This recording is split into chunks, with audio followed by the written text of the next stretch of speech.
Nasamsam ang mahigit 1 milyong pisong halaga ng shabu mula sa 4 na individual na pinaghihinala ang mga tulak ng droga sa Gapan City. Ang balitang hatid ni Patrolwoman Janice Bulahaw.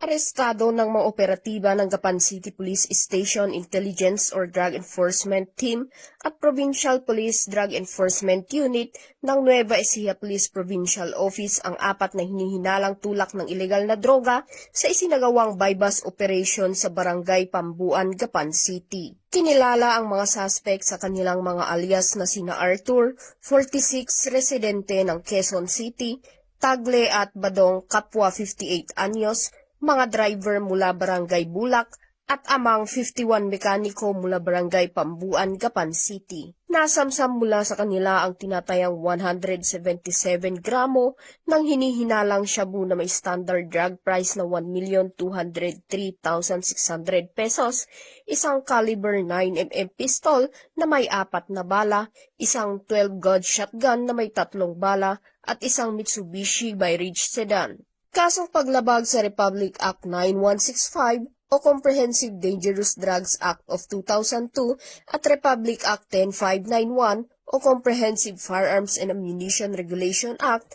ang isasampa laban sa mga suspect na kasalukuyang nasa kustodiya ng Gapan City Police Station.